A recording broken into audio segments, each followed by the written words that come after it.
Voy a hablar muy brevemente unas pinceladas sobre responsabilidad de los administradores respecto del informe de buen gobierno corporativo. Claro, el código de conducta o los códigos de conducta son unos códigos que uno se adhiere o no voluntariamente, pero si no los cumple hay responsabilidad. Incluso en el ordenamiento español ahora, en la ley de competencia leal, se contempla la posibilidad de iniciar actuación. Sin embargo, el código de buen gobierno no es realmente un código de conducta, aunque sea un código de conducta en el sentido material, por su contenido. Sin embargo, en cuanto a su estructura y su formulación y sus consecuencias, no es un código de conducta, es otra cosa. Su incumplimiento se salva explicando, al menos en España, en el Código Unificado de Buen Gobierno, y en realidad en los códigos de la Unión Europea, desde el segundo informe Winter, así lo puso la línea y ha sido siempre. ¿Quiere esto decir que si no se hace, no se cumple, se omite, no hay consecuencias para nadie? Bueno, pues sí hay consecuencias, y desde el punto de vista de los administradores puede haber consecuencias importantes, de dos tipos. Por un lado, elaborar el informe de buen gobierno corporativo es una obligación legal establecida en la ley en la ley de sociedades de capital, históricamente hasta la ley 31/2014 en la ley del mercado de valores,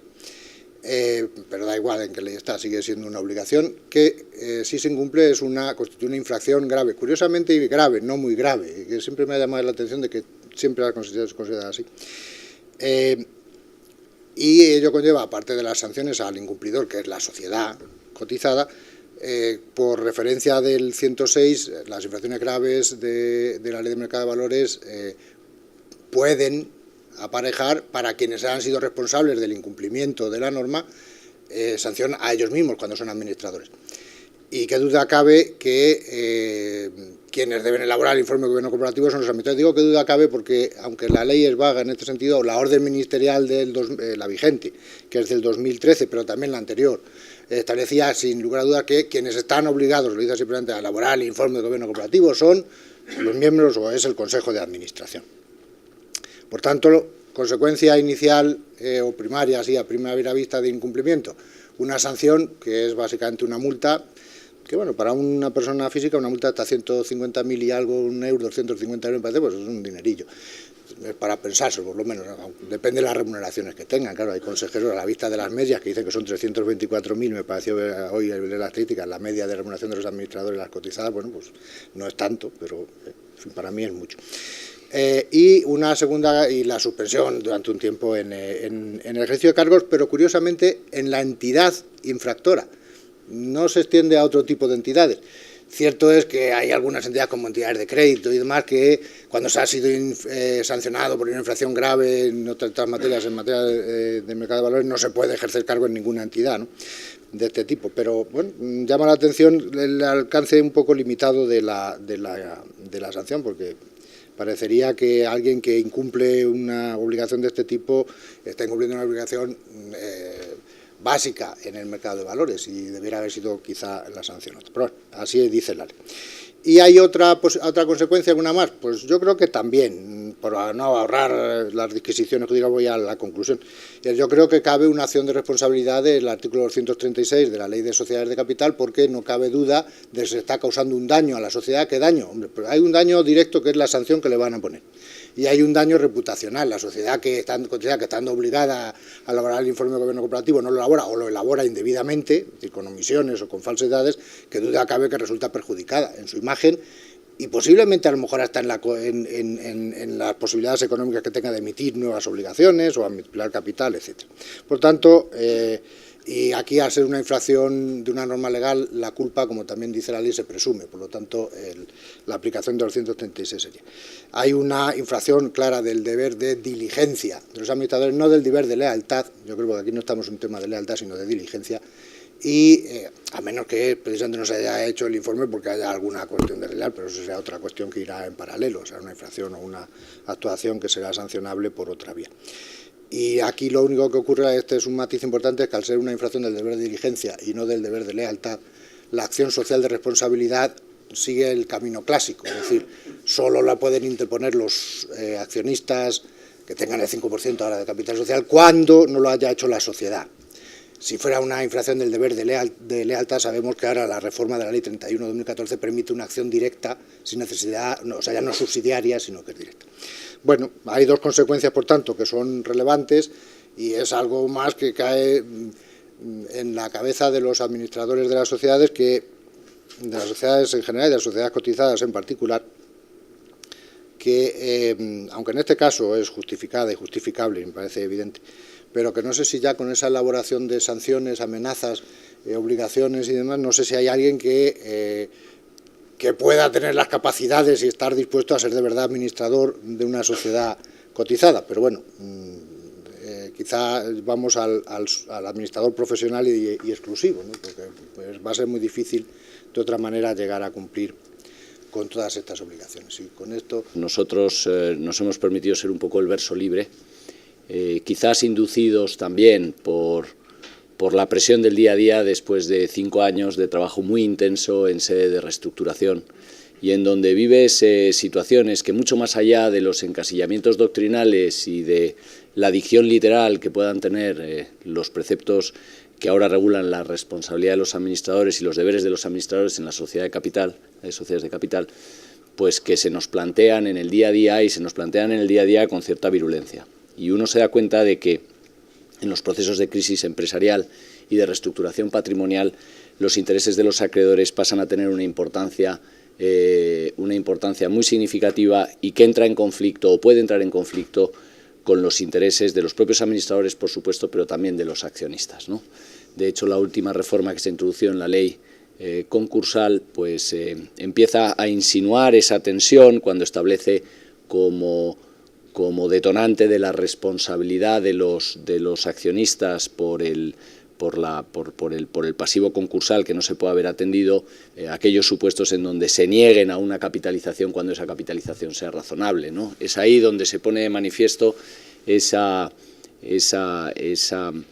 dialéctica entre los intereses de los acreedores y de los accionistas, que mientras la sociedad opera normalmente y pueda atender a su deuda y pueda atenderlo con carácter normal, pues parece evidente que la sociedad debe de satisfacer esos intereses primarios de los accionistas, pero que a medida que esa sociedad empieza a encontrar dificultades para poder atender al vencimiento ordinario de sus obligaciones, pues poco a poco va a tener que hacer pivotar esos intereses de tutela que corresponde a los administradores o ese objeto del día a día de los administradores que debe ser pues efectivamente pues tutelar el interés de esos accionistas, pues guste o no guste van a tener que tener en cuenta el interés de los bancos. Y eso es así pues más allá del deber de confidencialidad, es decir, cuando un sindicato bancario tiene que refinanciar va a exigir un plan de negocio y va a exigir pues que los consultores puedan entrar hasta la cocina de la compañía, puedan de verdad desmenuzar cuáles son los secretos que tiene la compañía y hasta dónde les puede llevar la compañía en su expectativa legítima de repago de la deuda. Y ahí, pues, en fin, el deber de confidencialidad del administrador, que se establece de una manera muy clara en el artículo 228, bueno, pues hasta dónde puede llegar, ¿no? Porque si los bancos no tienen esa imagen clara y fiel, no podrán refinanciar y a lo mejor el daño que ocasiona la actitud del administrador pues puede ser peor, ¿no? En fin, son muchas cuestiones que se plantean en el día a día y que, estando de acuerdo que están fuera del esquema de gobierno corporativo como contraposición de esos intereses entre socios administradores, pues en fin, nos hemos permitido meter aquí a los acreedores como un vector más, que aunque está un poquito fuera, pero creemos que es bastante relevante. Muchas gracias, Fernando. Pues sí, el tema es un poco como el de Fernando, un poco fronterizo. O sea, se trata, el gobierno corporativo en sentido amplio incluye el reparto de competencias entre los órganos de la sociedad, es decir, entre la Junta y la Administración. Y en el fondo el levantamiento del velo también está relacionado con eso y con esa imputación de responsabilidad a los socios, de la cual también hablaba Fernando en relación con el 165 de la ley concursal, ¿no? A mí me interesa simplemente dar 3 ideas, porque es sobre la reforma del artículo 160, es decir, sobre la reforma de las competencias de la Junta, en particular la introducción como competencia de la Junta de la adquisición, enajenación o aportación a otra sociedad de activos esenciales, presumiéndose el carácter esencial del activo cuando el importe de la operación supera el 25% del valor de los activos que figuren en el último balance. Es una norma extraña porque rompe el sistema de competencias tradicional entre lo que es la gestión, administración y disposición que correspondía al órgano de administración, mientras que el tema corporativo estaba alejado de las actuaciones con terceros, y también es extraña desde el punto de vista del proceso legislativo porque no estaba, o más bien estaba redactada de manera distinta únicamente en el ámbito de las sociedades cotizadas, y finalmente se aplica a todas las sociedades, lo cual supone unos graves problemas prácticos actuales, ya que esto entró en vigor hace más de un mes. En primer lugar, respecto de la importancia se refleja en el alcance de la norma. Lo primero que hay que decir es que es imperativa, como todo el 160, y por si quedaba alguna duda, el 161, que se refiere a las instrucciones de la Junta General de los Administradores, empieza salvo disposición en contraria a los estatutos, mientras que el 160, por supuesto, no dice nada de esto, y por tanto se aplica de forma imperativa. Sin embargo, el problema fundamental de su alcance es si esto tiene un alcance interno, puramente interno o no. En principio, la primera reacción es entender que esto, como cualquier actuación de los administradores, no puede afectar a terceros, ¿no? Siguiendo un poco la primera directiva de sociedades, y por tanto que el ámbito de la representación queda excluido. Esto, sin embargo, no está nada claro en la ley, aunque fue mi primera reacción, pero estudiándola bien con mi compañero también coautor, que no ha podido venir, Manuel González Meneses, resulta, primero, que el 160 es una norma de delimitación de competencias, y así resulta claramente también del 511 bis, que habla de materias reservadas, y del preámbulo, que habla de reservar materias. Además,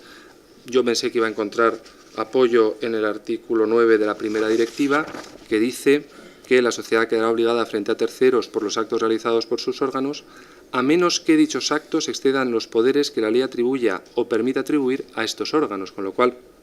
aunque yo creo que es contrario al espíritu de la primera directiva, no es contraria a la literalidad del artículo 9 el hecho de estar reservada la competencia y, por tanto, de tener efectos frente a terceros. El 161 también parece avalar esta postura, puesto que el 161, cuando habla de las instrucciones que la Junta puede dar a los administradores, dice al final que sin perjuicio de lo dispuesto en el artículo 234, es decir, de la protección de los terceros, cosa que no dice en el 160F. Por tanto, es una cuestión al menos discutible. El supuesto de hecho de la norma plantea muchísimos problemas. Me voy a detener únicamente en el alcance subjetivo, un poco por lo que ha dicho antes Fernando. Esto parece que se aplica a una sociedad incluso en fase de liquidación, puesto que no se distingue y en fase de liquidación sigue existiendo junta, incluso una sociedad concursada, lo cual puede plantear importantes problemas y para disponer de un bien, además del acuerdo del administrador concursal y, si es activo esencial, de la aprobación del juez, vamos a tener que requerir el consentimiento el acuerdo de la Junta, lo cual plantea numerosos problemas. Y esto afecta directamente al tema de la responsabilidad. Cambian las reglas de responsabilidad, por tanto, al cambiar las reglas de competencia. Parece que si tienen el acuerdo de Junta, el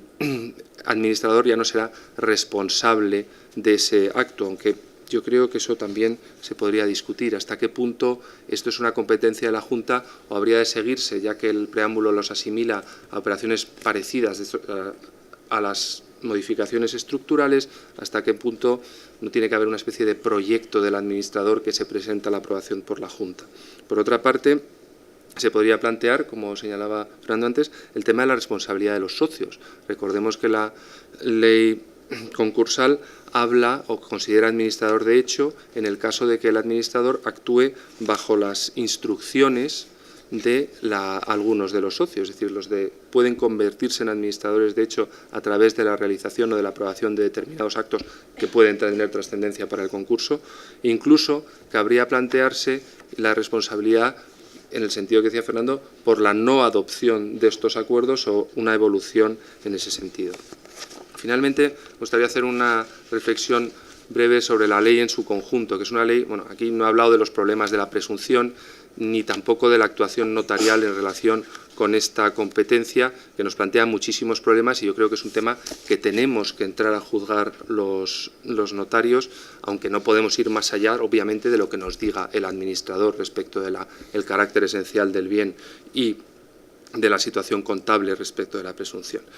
La ley está llena de conceptos jurídicos indeterminados, quizás por ese paso del soft law a una ley ya dura y de verdad, pero mantiene ese carácter programático en conceptos indeterminados que nos plantea muchos problemas. Pero yo creo que no nos tenemos que fijar solo en esto, en criticar la ley, en lo mal que está, en el proceso legislativo, en quién ha metido mano y todas esas cosas que nos encanta, sino también ver un poco cuál es la finalidad de la ley. Yo creo que, en relación también con lo que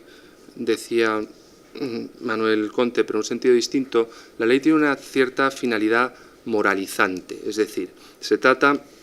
por un lado, de controlar a los administradores a través de la mayor participación de la Junta, pero sobre todo de imponerles determinados deberes de lealtad, tanto en la toma de decisiones como en las actuaciones administrativas, ¿no? El 229, pero también incluso de los socios. En relación con los socios están sus deberes de abstención, pero también en relación de la mayoría, la prohibición del abuso de la mayoría. Y incluso respecto de los minoritarios, la limitación de las causas de impugnación supone de alguna manera una obligación de no instrumentalizar los defectos meramente formales de los acuerdos en la Junta. Y yo creo que a esto también tenemos que atender los operadores jurídicos, es decir, no nos podemos excusar ni el carácter programático ni los conceptos jurídicos indeterminados, sino intentar ir a la finalidad de la ley y a través de nuestro asesoramiento y nuestra actuación, pues orientar en ese sentido a la práctica societaria. Quiero agradecer muy rápidamente a la agrupación de jóvenes abogados y a su presidente Juan Conspira, que me ha invitado a participar aquí. Con mucho gusto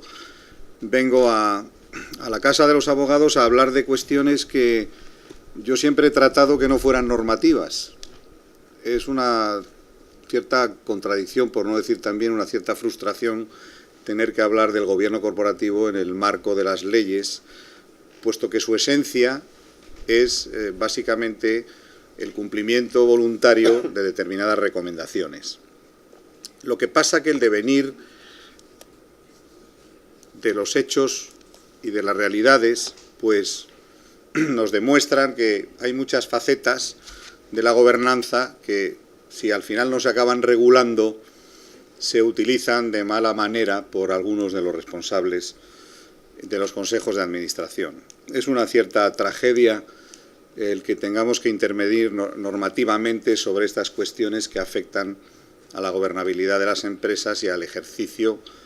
de la libertad de empresa y de la libertad económica y a la correcta administración de los modelos de negocios, que debe ser patrimonio de los dirigentes empresariales. Y, por lo tanto, voy a tratar de enfocar mi intervención en aspectos impropios de un colegio de abogados y de los abogados, si se me permite, para volver a reivindicar aspectos de la gobernanza, vamos a decirlo así, voluntaria o ejercida en función de los controles y de la vigilancia que alguien distinto de los reguladores y supervisores y no fundamentado en las leyes puede incidir en una buena gobernanza, que son los accionistas y su creciente activismo. Supongo que están informados ustedes que está creciendo enormemente el activismo de los accionistas frente al ejercicio de la gobernanza y de la responsabilidad social de las empresas, hasta el punto que la cuenta económica, que es la que siempre ha valido para establecer el valor de una empresa y, por lo tanto, su cotización o la evolución de su cotización en bolsa, que tiene mucho que ver, por supuesto, con los resultados económicos y fundamentalmente con los resultados económicos, se iguala cada vez más a la llamada cuenta social, que está integrada por una buena responsabilidad social corporativa, una buena gobernanza, un buen control de los riesgos, y por riesgos entendiendo una amplia gama de riesgos y no solo los financieros, ¿no? En definitiva, lo importante es cuánto se gana, pero no es menos importante cómo se gana eso que se gana, porque los inversores no están dispuestos a correr todo tipo de riesgos aún para obtener grandes rendimientos. Y ahí aparece con fuerza el control que los accionistas quieren ejercer y ejercen cada vez más sobre la cuenta social, cómo ejercen ustedes la gobernanza, la responsabilidad social y el control de los riesgos. Y esta es una buena noticia, es un primer elemento que quiero dejar encima de la mesa. Eso para muchos administradores es más impactante y coercitivo que las propias leyes, porque hay quien puede estar dispuesto a incumplir una norma y a arriesgarse a ello, pero hay pocos que estén dispuestos a ver caer la cotización de sus acciones a plomo y a perder una parte importante de su valor económico. Y eso también es una medida de gran impacto, que afortunadamente se está produciendo cada vez más en el seno de las juntas de accionistas y fuera de las juntas de accionistas en relaciones bilaterales entre los grandes inversores o accionistas y los consejos de administración. Hay toda una literatura nueva sobre ello, bastante, entre comillas, revolucionaria, y a la que también los dirigentes empresariales se muestran bastante resistentes, porque no deja de ser una cierta injerencia, piensan algunos de ellos, en su manera de gestionar las empresas, que es su responsabilidad, olvidando a veces que las empresas no son de los gestores quienes las dirigen, que es verdad que tienen a veces una cierta tendencia a adueñarse de las empresas que tienen un accionariado muy disperso, cosa que ocurre en las grandes corporaciones. Pero hay que reivindicar un ejercicio sano de un capitalismo que no puede renunciar a un control efectivo y leal sobre el ejercicio del poder económico, cosa que hemos vivido de una forma creciente con el desarrollo galopante de los llamados accionistas institucionales, que durante muchos años ni aparecían por las juntas generales, por supuesto, en los consejos de administración no estaban representados, y no se ejercía la función de control y tutela que todo buen capitalista debe de ejercer sobre el gobierno de la empresa. Pero bueno, estas son cuestiones que tienen cada vez más importancia, en mi opinión, incluso por encima de las leyes. Me gusta eso más que tener que regular muchas cosas por el Boletín Oficial del Estado, y quería dejar este primer mensaje. Un segundo mensaje es que la responsabilidad social de la empresa irrumpe en la gobernanza. Ha habido muchas disputas sobre si es la RSE o no parte de la gobernanza, si está antes la una que la otra. Bueno, yo no voy a entrar tampoco en eso, mi posición, digamos, intelectual sobre ello está sobradamente explicada en todos mis libros y en mis acciones también como dirigente, y por lo tanto creo que forman un todo. Me da igual si va antes el huevo que la gallina. Yo personalmente pienso que la responsabilidad social de la empresa es el paraguas donde se incluye como uno de los elementos fundamentales el gobierno corporativo, porque sin un buen gobierno corporativo es muy difícil tener una buena responsabilidad social de la empresa. Y hay un cierto debate sobre si se han de incluir cuestiones de responsabilidad social en los códigos de buen gobierno y viceversa, si se han de incluir cuestiones de buen gobierno en las recomendaciones y métricas de la responsabilidad social corporativa. El hecho cierto es que ya hay cuestiones de buen gobierno en las recomendaciones y métricas internacionales reconocidas por todo el mundo, incluida las Naciones Unidas y otros muchos, de gobierno corporativo en los aspectos de responsabilidad social de la empresa, que incluso se reportan, y a partir de los próximos meses, cuando se apruebe el nuevo Código Unificado de Gobierno Corporativo, en cuya comisión de expertos estamos Manolo Conte y yo en esta mesa representados, pues se va a incluir por primera vez recomendaciones específicas de responsabilidad social de la empresa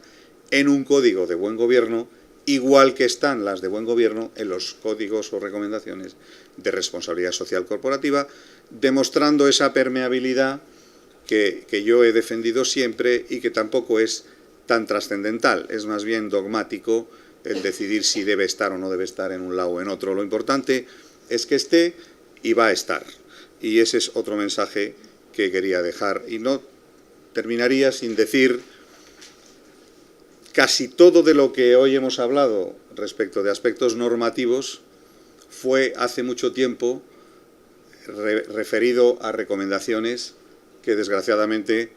han devenido en normas por un mal ejercicio del autogobierno, del autocontrol y de la autocrítica, que son los parámetros esenciales, al menos en mi opinión, de la libertad económica. Stalin murió en el año 53 y nombraron secretario general del Partido Comunista a Khrushchev, y en su primer discurso, yo creo que fue el año 54, como secretario general del Partido Comunista, empezó a criticar muchísimo la etapa staliniana. Y mientras estaba en pleno salón, muchísimo más amplio que este, haciendo la crítica, de repente alguien dice: ¿y tú qué hacías? Porque Khrushchev estaba en el gobierno de Stalin. Y entonces Khrushchev se paró y dijo: ¿quién ha dicho eso? Que se levante y se identifique. Silencio glacial. No se levantó nadie y Khrushchev dijo: yo hice lo mismo. Bueno, ese es el problema de los inversores institucionales. Yo creo que es una tarea imposible que un inversor institucional se signifique para decir algo, sobre todo si es desagradable, a una sociedad cotizada, porque no le interesa, no tiene ningún incentivo. Si mejora la sociedad cotizada, se van a beneficiar no solo él, sino se van a beneficiar todos los que están en esa misma sociedad. Él, además, tendrá una cartera diversificada, tendrá una participación pequeñita. Yo creo, ¿cuáles son las soluciones? O sea, no es un código de stewardship, yo creo que eso no vale para nada, y es muy difícil que los inversores institucionales se signifiquen en tomar posiciones beligerantes. ¿Cuáles son las soluciones? Primero, normas y supervisión pública. En el caso de los bancos está clarísimo. Como decía, si se lee en la directiva de aumento de capital, ahí se ve que hay una supervisión intrusiva, y los consejos de administración en los bancos se han convertido en comisarios del supervisor, hasta el punto, como decía recientemente en un congreso Eddie Wimmesh, que ya cuando se hablan de los deberes de los consejeros en un banco, en ningún momento se habla de maximización de beneficio. Todas las funciones son control, supervisa, evita riesgos, o sea, son comisarios. Otra medida pública es, no a priori, no es preventiva, sino sanativa, sancionadora, que es el Código Penal y el delito de administración desleal, delitos contables, etc. Hay una segunda fórmula también, que es la americana, es la disciplina. A las sociedades cotizadas la imponen, por un lado, los hedge funds, que a diferencia de los inversores institucionales tienen posiciones muy concentradas y tienen un escenario, un horizonte muy corto plazo, de forma que si la empresa hace lo que quiere y sube de valor, el hedge fund tiene una rentabilidad muy rápida, con lo cual sí que tiene un incentivo económico. Otra alternativa es el mercado de control, la amenaza de OPAs, y finalmente los asesores de voto, los proxy advisors, que tienen una capacidad efectiva de condicionar la actuación. Y finalmente hay un tercer modelo que yo creo que también es bueno y que el mundo anglosajón se está dando cuenta, que es el célebre llamado modelo sueco, que está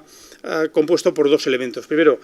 la existencia de accionistas con participaciones significativas y presencia en el consejo, lo que nosotros llamaríamos consejeros dominicales, que son o grandes familias, los Wallenberg, o fondos de inversión grandes,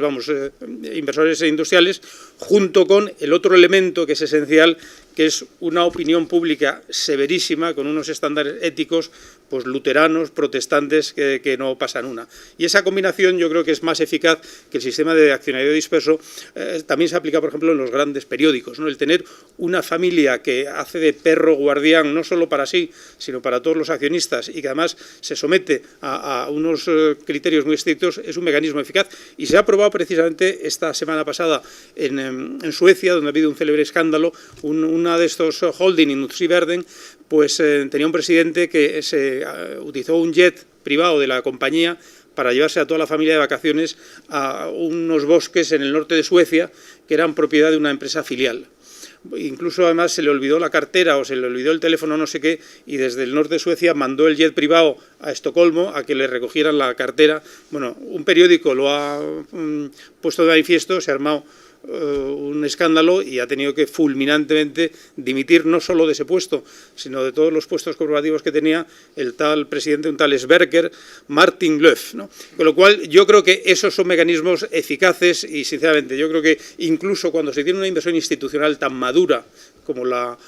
británica, que logró, por ejemplo, el código de OPAS, la normativa de OPAS europea procede de lo que en su momento establecieron los inversores institucionales británicos, pero a la hora de intervenir en posiciones concretas y mejora corporativa de entidades concretas, yo creo que les va a pasar lo mismo que a Khrushchev. Es cierto que estamos viviendo unos momentos dramáticos en cuanto a la ejemplaridad que algunos de los dirigentes empresariales están dando, quiero decir, en sentido negativo, y hay una cierta alarma social que produce una reacción de la sociedad y de los reguladores para tratar, digamos, de eliminar esas prácticas, ¿no? Y es difícil defender lo contrario en el entorno en el que nos estamos moviendo. Pero yo les invito a hacer un análisis desapasionado del conjunto de la actividad económica, incluso española. Simplemente cójanse el IBEX 35 y es verdad que hay algunos casos sangrantes y muy lamentables, pero la inmensa mayoría no lo son. Y hacer normas muy duras porque se esté viviendo una situación de conflicto en algunos casos, es verdad que ha habido algunos casos en el origen de la crisis económica y financiera que estamos todavía hoy padeciendo, que son de mala gobernanza y no de mala transparencia, como en su día se dijo, porque esto también hay que aprender a separarlo y a discernir sobre ello. Lo verdaderamente grave es lo que se hace, no solo cómo se cuenta lo que se hace, porque hay quien cuenta muy bien lo mal que lo hace, y hay quien, al revés, hace muy mal las cosas, las cuenta bien. Lo importante es lo que se hace, contarlas transparentemente también, pero ha habido prácticas de muy mala gobernanza, eso está claro. La normativa, yo no estoy nada convencido de que vaya a resolver todos los problemas. Lo digo sinceramente porque si analizamos la crisis financiera, los bancos nunca tuvieron tantas normas. ¿Cómo cambió el sistema crediticio, el sistema de adjudicación de créditos, que ya no intervenía a la mano del hombre, todo era por un screening de ordenadores, comités de riesgos que no conocían a las empresas para no contaminarse de la amistad y de las relaciones? Y ha sido una catástrofe. El sistema financiero se ha ido casi al garete y eso no ha funcionado, por más normativa del Banco de España que le han aplicado a los bancos en la última década. Y el resultado ha sido catastrófico,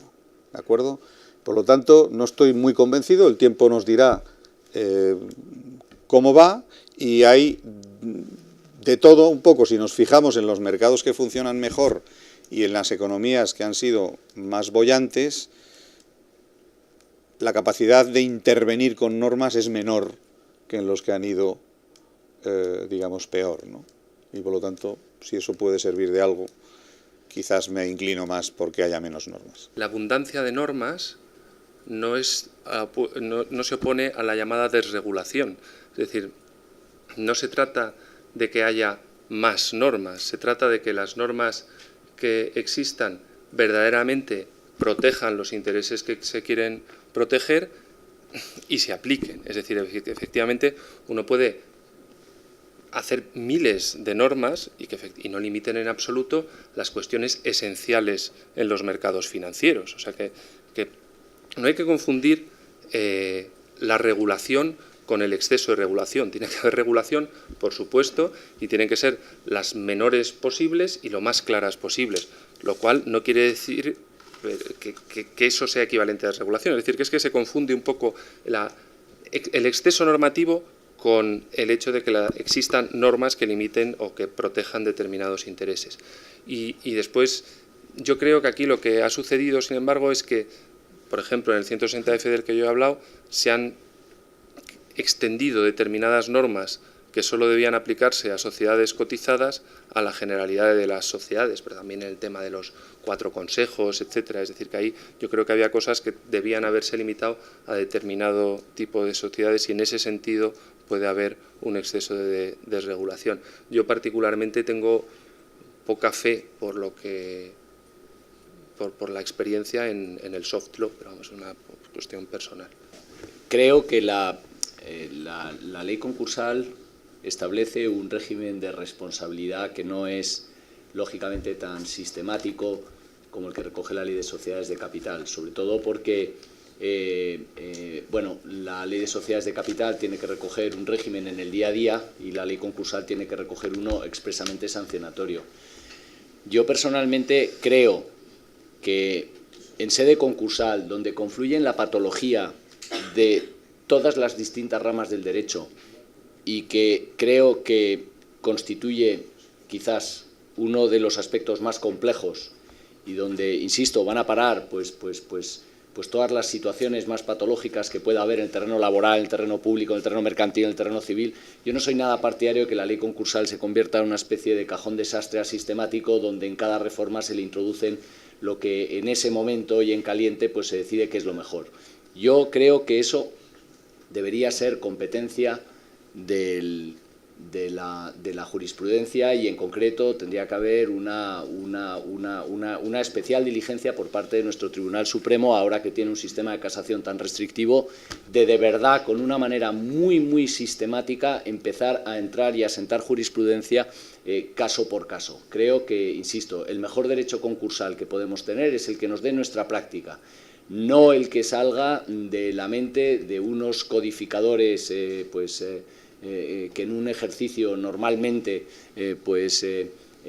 muy reflexivo, pero desgraciadamente poco práctico, pues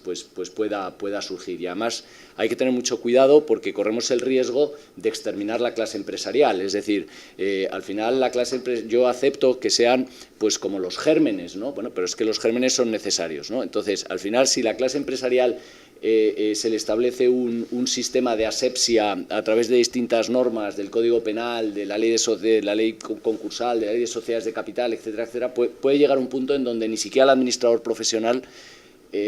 tenga esa capacidad para poder administrar una compañía centrándose en lo que se tiene que centrar, porque al final son todo miedos y terrores, ¿no? Entonces, yo sería partidario del uso de la jurisprudencia que, insisto, bien utilizado y de una manera sistemática, creo que es el mejor instrumento.